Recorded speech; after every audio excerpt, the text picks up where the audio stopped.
Hey guys, it's Sarah with ExtremeTerrain.com, and today we have a review and install of the Rough Country 3.5-inch bolt-on suspension lift kit with lifted N3 struts and premium N3 shocks, fitting your 05 to 21 6-lug Toyota Tacoma models. This kit is perfect for the Tacoma owner who wants a complete lift kit for the front and rear of their truck and wants to upgrade their struts, shocks, and control arms in the process. This kit includes lifted struts, new control arms, shocks for the rear of your truck, as well as rear lift blocks paired with longer U-bolts, a diff spacer, and all the necessary mounting hardware. The rear lift blocks feature a steel construction with a nice black powder coat finish and pair with these longer U-bolts to ensure that they clear both the lift blocks and the leaf springs to install properly.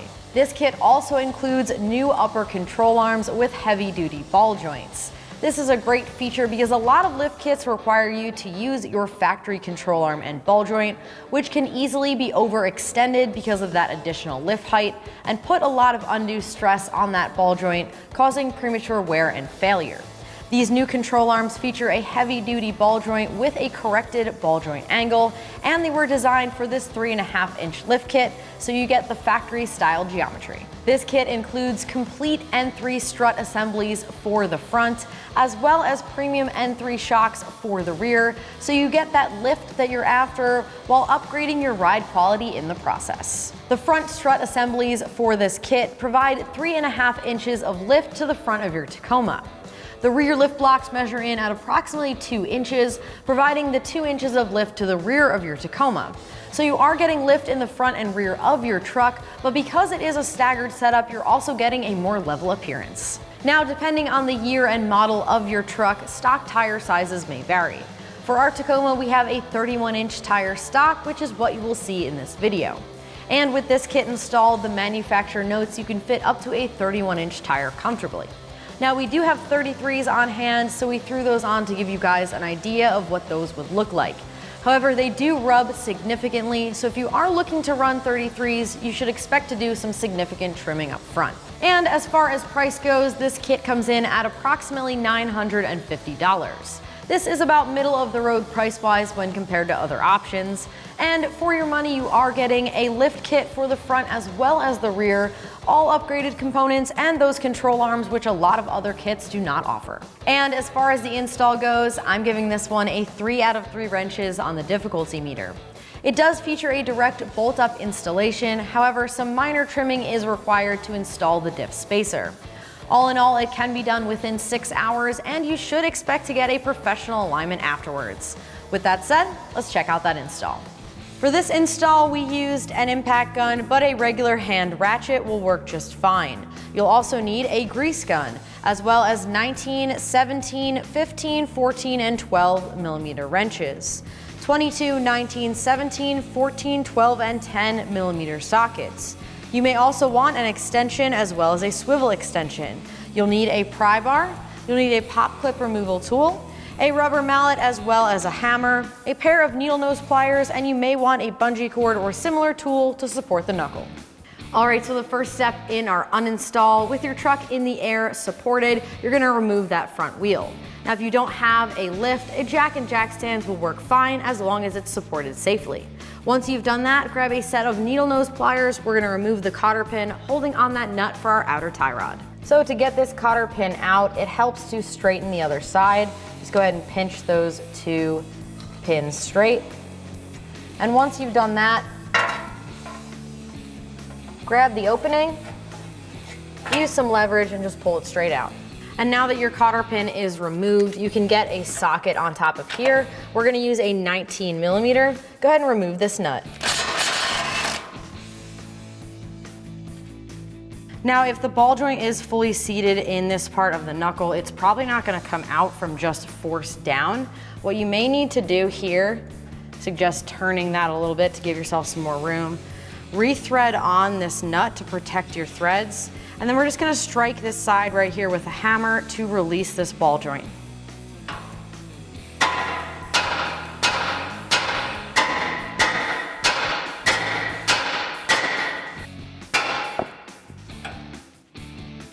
Once that is released, go ahead and remove that nut again. and pull it out of the knuckle.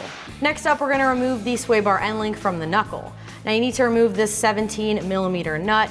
You can do it with an impact, but if the end link starts to spin, you'll need a 17mm wrench and a 6mm Allen key to hold that end link steady so you can break it loose.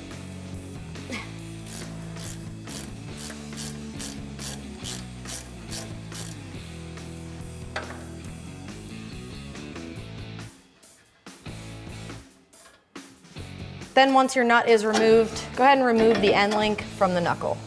Next up, we're gonna be removing this bolt that holds on your brake line bracket, just to give us a little extra slack when we drop our knuckle down. Grab a 12mm socket and get this bolt removed. Remove the bracket out of the knuckle. Next up, we can also remove this second bracket that holds the brake line to the frame, just to give us a little bit more room here. We're using a 12mm wrench just because this line's a little bit in the way. You can use a socket with a swivel as well.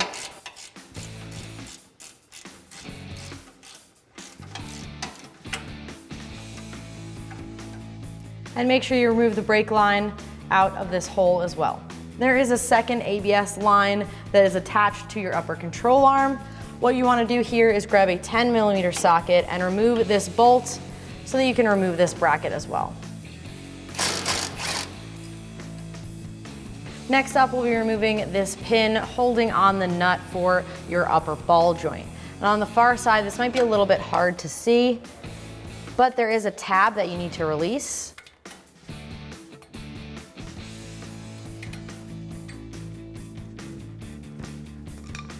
And once you've released the back part of this clip, grab a needle nose pliers and just pull it straight out. Now you can see the hook part that we had to release right here. It goes around the edge of the nut. Once you remove that, we can remove the nut. Now that we have that pin removed, we can grab a 19mm socket with a swivel extension and remove this nut. We're actually gonna leave it on just slightly because we will need to hit this part of the knuckle to release it. You'll wanna strike right on the side of the knuckle in order to release this ball joint. Now with a pry bar, we can pry down on that upper control arm to give ourselves a little bit of slack. Remove the nut. And then release the upper control arm out of the knuckle. Now we can fully release the knuckle from the upper control arm, but since we have it hanging off to the side here, what we're gonna do is just have a bungee cord support this for now so that we don't damage the axle, which is still attached. We don't need it to fully support, but as long as we're just taking a little bit of the weight off of it, that will be better. Next up, we're gonna be removing the 3 nuts that hold on the top of the strut. Grab a 14mm socket, or we're using a ratcheting wrench here, and get these removed. You can leave one threaded on slightly just to hold that in place. Continue on to remove the rest of them.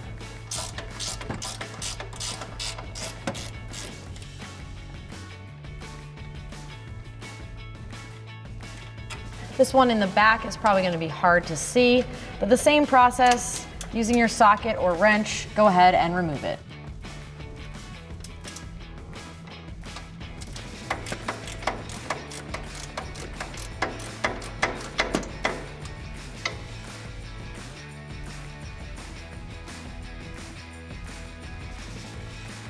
Now for the bottom of the strut, you'll need a 19mm wrench.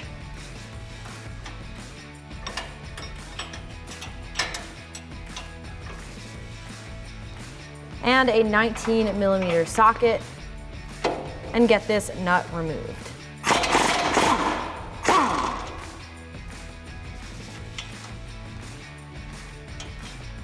Now to remove this bolt, right now there's a bit of tension on it from the lower control arm and the strut.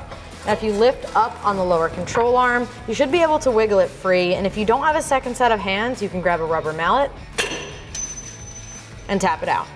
In order to make it easier to drop our strut, we are gonna lower the sway bar. This step is optional if you can wiggle that strut out with the sway bar in place. feel free, but this does make it a lot easier.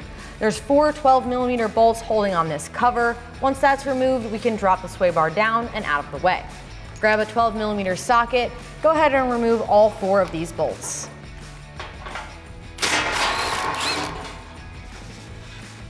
Next up, remove the other 12mm bolts. This one is at the back. Now we're moving on to the front 2 bolts on your skid plate. These are a little bit harder to get to. You can remove this plastic trim piece, or you can just grab an extension and pull it back slightly. Once you're on it, go ahead and remove that with a 12mm socket.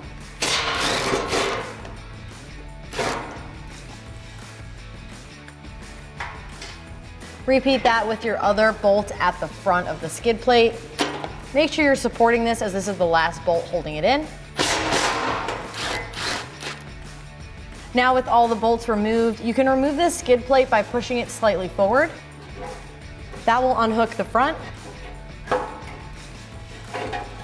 Once it's unhooked on both sides, you can bring it down. Now that we have our skid plate removed, we can remove these 2 14mm bolts on each side that hold on the sway bar bracket. Grab a 14mm bolt and get these removed. Now make sure you have something supporting this so you don't let it fall straight down. And now that we have the sway bar mount disconnected on this side, make sure you repeat those steps to disconnect the end link as well as the mount on the opposite side. And once the sway bar is completely disconnected, you can go ahead and slide it out of the way. Now there are 2 brackets there, so it won't come off the truck unless you remove those. But as long as you push this out of the way, we can now remove the strut assembly. We're removing that nut that we had placed on top just to hold it in place. Then we can bring it out and down and remove it off the truck. Now that we have the strut assembly removed, we can remove the control arm by removing that bolt up top. Now to give ourselves a little bit more room, we're gonna remove these 2 covers. So grab a pop clip removal tool and let's get these off. With your pop clip, just go behind the cover and just go ahead and pop those out. Should be 5 on this back cover here. And these may break when coming out, so you may want to grab a few spares if you're not sure. But go ahead and remove this cover. Now you can repeat that on the other side. Again, we're just removing these so that we have a little bit more room to work with when we're removing that top bolt out of your upper control arm. Same process, get behind the piece and twist to remove these pop clips. Now to remove this large bolt in your upper control arm, what you need to do is grab a 19mm socket and a 19mm wrench and remove the nut on this side.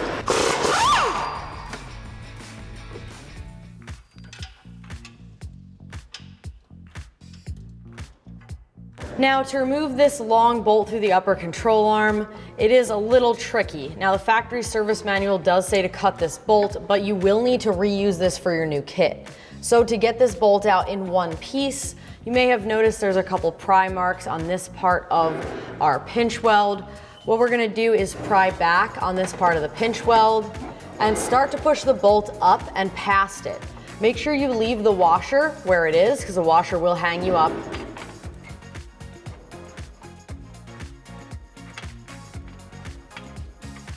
And slowly work your bolt out past that part of the frame. As long as you have clearance on the head of the bolt, you may want to go into the engine bay and check. Another method you can use is grab an extension, a longer one, and go ahead and tap that through with a mallet.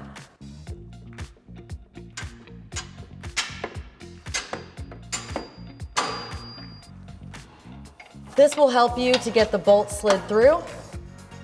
Again, you want to leave that washer where it is and work your bolt out the front. Now we're in the engine bay and you can see the bolt here is almost all the way extended. We're gonna push it to the side and pull it out the rest of the way by hand.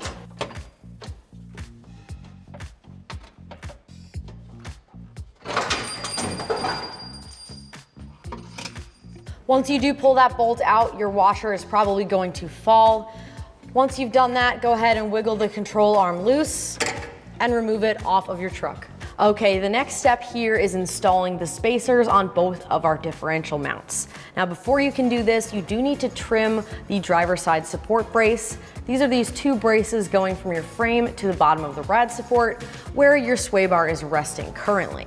Now, the only one that needs to be trimmed is the driver's side so you have enough clearance on that differential mount. Now, to do this, all you need to do is take out 4 17mm bolts, drop this down, make your cut, and bolt it back up. We'll have you take a look at where our cut was already made so you know exactly where to make yours. And then once you've done that, we can get the spacers installed on both the differential mounts. Now on our Tacoma, this cut was already made, but I wanted to show you guys exactly where you should measure and how to do this here. I would measure with this brace still installed on your truck. You're gonna measure about 1 inch up and then 4.5 inches along. Once you've measured, go ahead and drop that. Make the cut with a Sawzall and then you can bolt it right back up. To remove the driver's side support brace, grab a 17mm socket and remove all 4 bolts holding it on.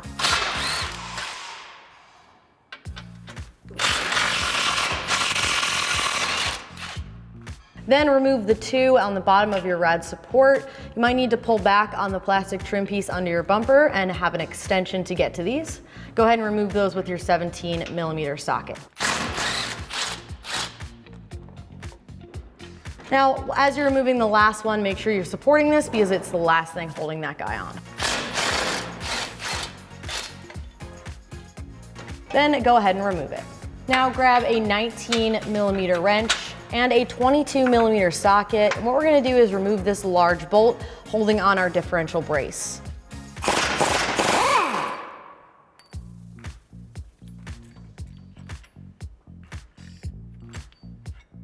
Now repeat that on the other side with your other mount. Go ahead and remove that bolt as well.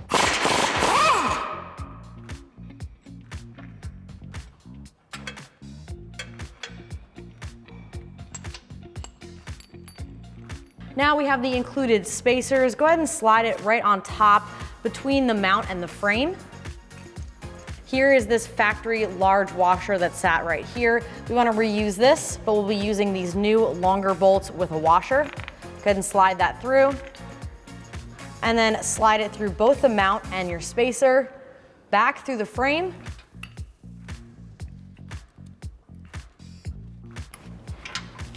Then we have a washer as well as a nylon lock nut for the top side.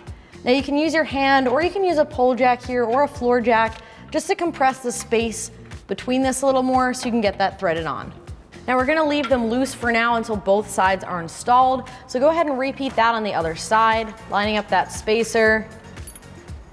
And then using the new included bolts, slide them through the frame.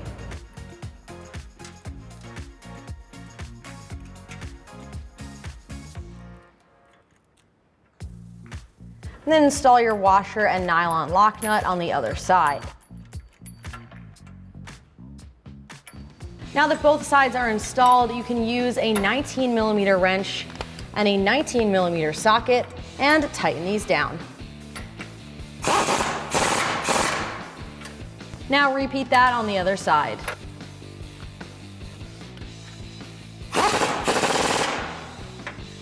And now that you've trimmed that support brace, you can go ahead and get it reinstalled on your truck. Now with it in place, you can see exactly where it would hit if it were not trimmed. Grab your factory bolts. Go ahead and get them threaded in. I recommend lining up at least 2 before you tighten them down. Then make sure the holes are lined up for the other 2 as well. Then with your 17mm socket, tighten it down. Repeat that with the 2 bolts up front going through the support bar into the rad support.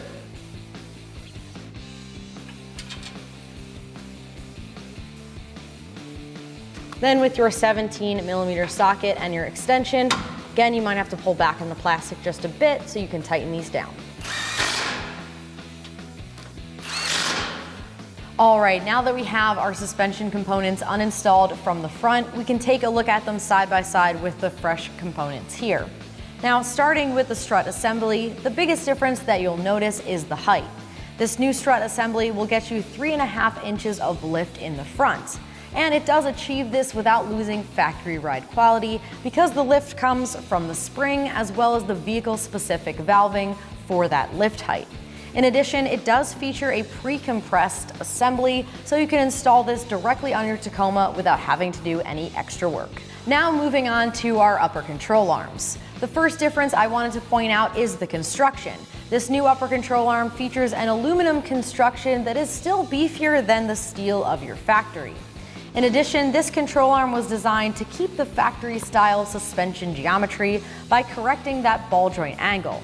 It gives you more range of motion in that ball joint than the factory, allowing to cut down on the wear and tear on the ball joint from the lifted strut assembly. So with that said, let's go ahead and finish up our install.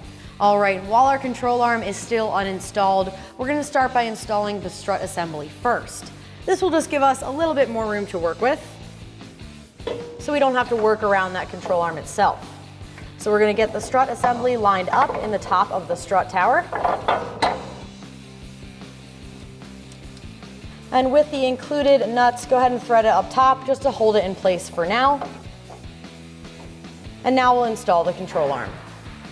And now we can install the control arm. What we're going to do is get it lined up on both sides of the strut tower.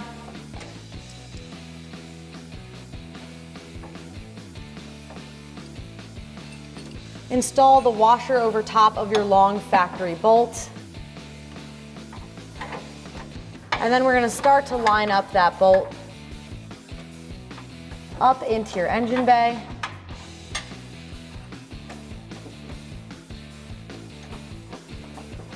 And then through the control arm itself. Now you can work this bolt all the way through your control arm. If it gets stuck, you can take a look at it and lightly tap it on the head of the bolt from the engine bay.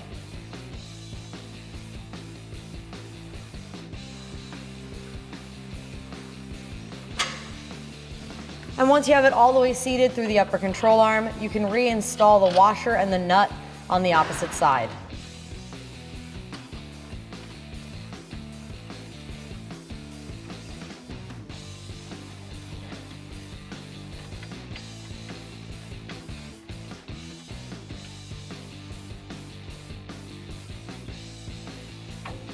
Now with your 19mm socket and your 19mm wrench, go ahead and tighten this down. Now we're going to line up the bottom part of the strut assembly and install the factory hardware. Now you may need an extra hand for this because you will need to pry down as well as back. But go ahead and line that bolt up. Now you can install the factory hardware, a washer as well as the flange nut. We're going to keep these hand tight for now and then tighten it down when it's on the ground. Now we can get the nuts installed on top of the strut assembly. Remember, we already have that one there to hold it in place. So we can go ahead and install the other two. Just go ahead and thread them on top of those studs that are sticking up through your strut tower. And this rear one might be a little bit hard to see, but go ahead and thread them on there as well. Now you can grab a 15mm socket, I'm using a ratcheting wrench here, and tighten them down.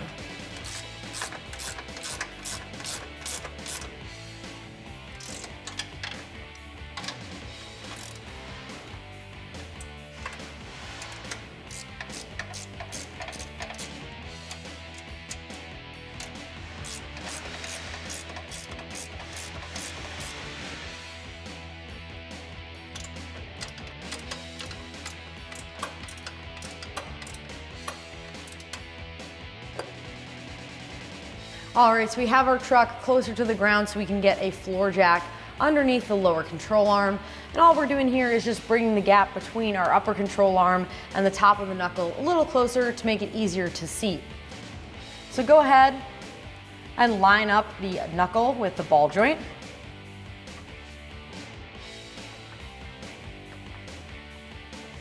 Go ahead and jack it up as you're lining it up. Now we're going to use a pry bar to help us seat the upper control arm to the top of the knuckle. You want it to be fully seated in the top there. And then our kit did not come with new hardware, so we're going to reuse the factory castle nut. Now if you'd like new hardware, the threads are the same as factory, so you can pick one up if you like. Now we're going to use a pry bar to fully seat the ball joint in the knuckle, and then install the included hardware, a washer, as well as one of the nylock nuts. Then with a 22mm wrench, we're going to tighten this down.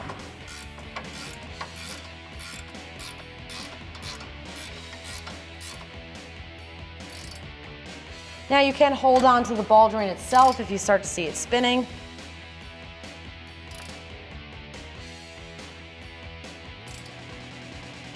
Now go ahead and remove that pry bar. And while we have our jack still supporting our lower control arm, it may be easier to install the outer tie rod at this point. Go ahead and seat that in the knuckle. Grab the factory castle nut and thread that on your outer tie rod. Then with a 19mm socket, go ahead and tighten it down.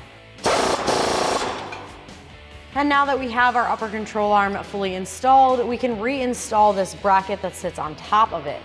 Grab the included hardware with your kit, go ahead and thread that through the bracket that holds on your ABS line and into your control arm. Then grab your 10mm socket and tighten it down. Now you can reinstall the brackets that hold on your brake line to the knuckle, as well as the frame. We're starting with the one into the knuckle. Go ahead and thread that bolt in. Make sure the tab is in its opening on top of it. We're using the factory 12mm bolt here. And with your 12mm socket, tighten it down. Repeat that same thing for the bracket that goes onto the frame. Go ahead and line that tab up. And then what you'll do is thread that factory bolt in.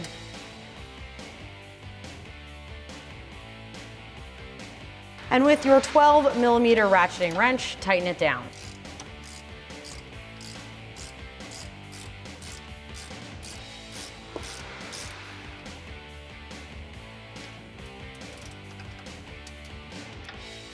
Now don't forget to reinstall these covers on top of the areas where you remove them so you could do the control arm.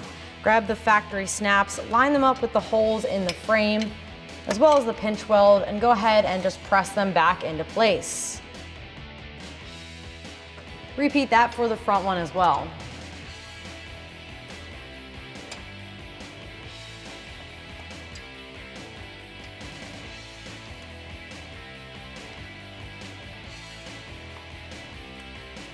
Now, I do recommend getting the other side caught up to this point and keep your sway bar disconnected. It does make it a lot easier to install with the sway bar disconnected on both sides. But once you're ready to reconnect that sway bar, we're gonna start with getting the end link back through the knuckle.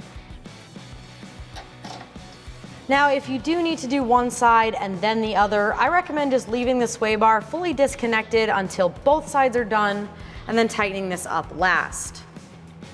Either way, whatever works for you. Once you have the end link through the knuckle, go ahead and reinstall that factory nut. And then with your 17mm wrench, tighten that down. Now keep in mind there is an Allen key that can go inside here. If it does start to spin, hold it still with an Allen key and then tighten that 17.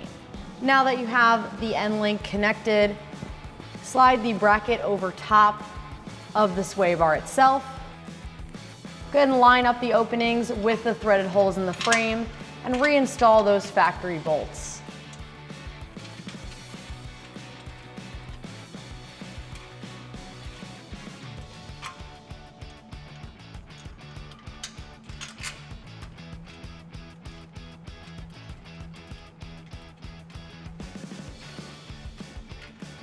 Then with your 14mm socket, go ahead and tighten them down.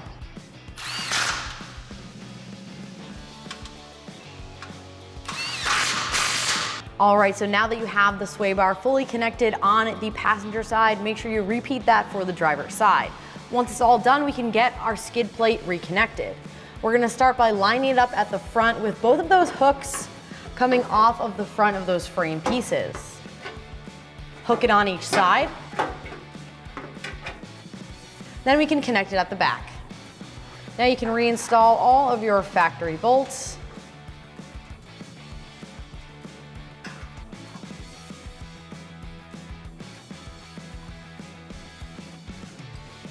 Then go ahead and install them up front as well.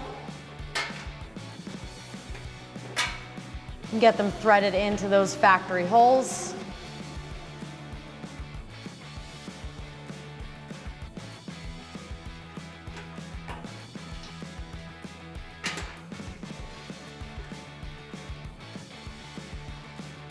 Then with your 12mm socket, and you may want an extension, go ahead and tighten them down. You may have to peel back on the plastic piece just slightly to be able to get your socket and extension up there, but repeat that for the rest of your bolts.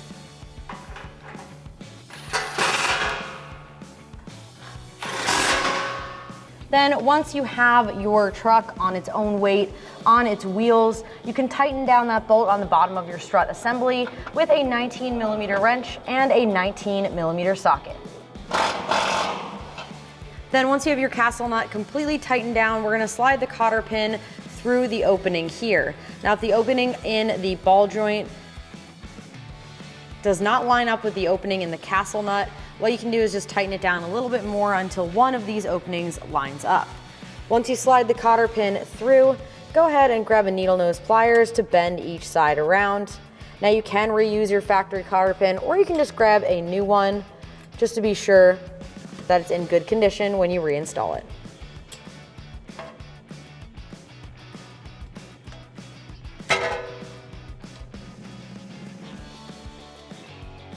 Now that we have the upper control arm fully installed, what we're going to do is fill up the ball joint with grease. Now to do that, you need to remove this cover. Just go underneath it with a flathead. A smaller one will work best. Just go ahead and pop this cover off. Now we can attach a grease gun to that grease fitting on the top of the ball joint. And go ahead and fill that ball joint with grease. Now you want to just keep going until you see the boot just slightly expand. And once you've filled it with grease, go ahead and remove the grease fitting. Now you can return the cover. And you can pop it in by hand, but if you need any assistance, you can lightly tap it in with a rubber mallet. All right, now we're moving on to the rear uninstall. We have our truck in the air and supported with pole jacks. Now, if you don't have a lift, you can use a jack and jack stands as well, as long as you're supporting that rear axle, so we can drop it down and install the shocks and rear lift blocks. First step, you're gonna grab a 17mm socket and wrench, and let's remove the bolt on the bottom of our shock. Now with your 17mm socket and 17mm wrench, go ahead and get this nut removed off your bolt.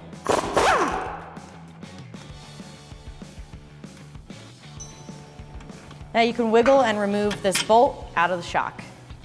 All right, so now we're gonna get the top part of the shock unbolted. There's a nut up top here that attaches it to the threaded body. Now there is a slotted spot you can hold with a small wrench up top here, and then with a 14mm wrench remove this nut. However, I believe this gets in the way and we can't seem to get this nut off with a wrench up top here. So an alternative, not the best way to do it, but it'll definitely get the job done, is to hold this bottom part with a pair of vice grips.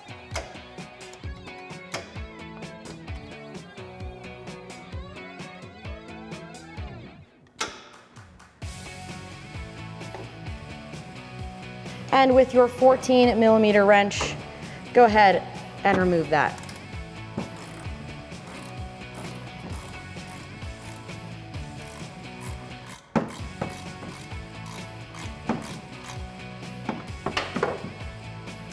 Now you can remove the nut up top as well as the bushing and the washer, and then remove the shock off of your truck. Now we're gonna remove the U-bolts off of our truck. Make sure your axle is supported so it doesn't drop down when we remove the nuts on the bottom of the U-bolts here. Grab a 19mm socket and let's get these removed.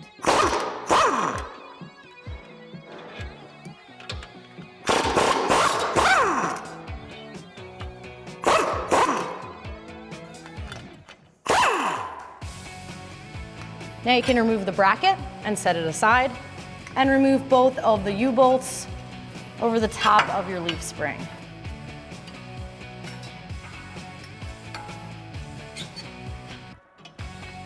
Make sure the bump stop stays on top of the leaf spring.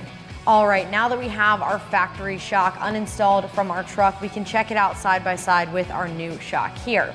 Now this is Rough Country's premium N3 nitrogen charged shock, and it features a nice silver powder coat on the body. This one was designed for a smooth factory-like ride, whether on or off-road, but unlike that factory shock, this was also designed for that 2 inches of lift in the rear. So that's how they achieved that lift without sacrificing ride quality. With that said, let's go ahead and finish up our install. All right, now that we have our factory U-bolts disconnected and removed, what we can do is drop down this axle. Now, because it is a straight axle, I do recommend doing both sides simultaneously if you can. That way you can lower the axle down at the same time on each side. Continue to lower the axle until you can slide the lift block in place. Now it is tapered, so you want the larger side towards the back, and there will be a tab on the bottom. Line up the bottom tab with the opening in your axle. Now you can start to raise it up and at the same time line up the tab with the hole in the top of the lift block.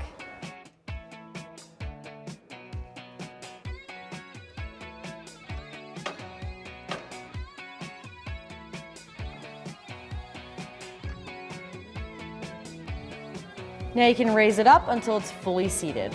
Now you can slide the aftermarket U-bolts over top of the leaf spring. Make sure they sit in the opening on this bump stop up top. There should be a little tab that holds it in place. Make sure it's sitting on top of that bump stop. Now you can install the bracket, the factory bracket on the bottom of your U-bolts. You may need to squeeze them a little bit to get them lined up and in place. And then make sure they don't pop out up top.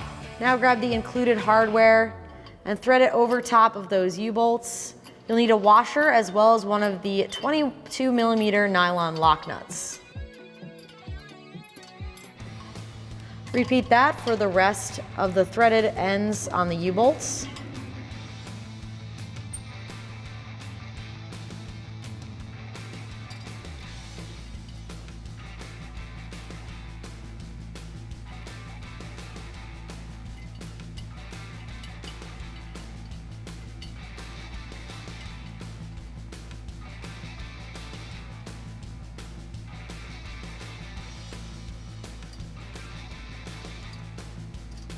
Now that all of those nuts are threaded on, we can grab a 22mm socket and tighten them down.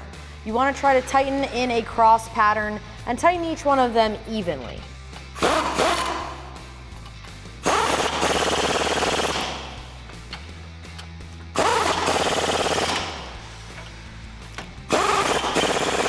All right, at this point we can get the shock installed. Before we do that, we need to slide one of the metal washers as well as one of the bushings over top of the threaded stud on the top of your shock.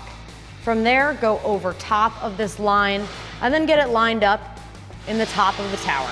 Now that you have it lined up in the top of the tower, go ahead and slide one of the rubber bushings on top as well. Then once you have it through the top of the strut tower, go ahead and slide one of the rubber bushings on top, as well as one of the washers. Then you may have to press up a little bit, but go ahead and thread one of the nuts on as well. Now that you have the top of the shock lightly installed, you can compress the bottom, get it lined up, and slide your factory hardware through. Then go ahead and reinstall the factory washer as well as the nut on the other side. Then with your 17mm socket and 17mm wrench, tighten it down. And finally, you can grab a 15mm ratcheting wrench and tighten down that nut up top. Now there is an area to hold it still if it does start to spin in the center, but go ahead and tighten that down.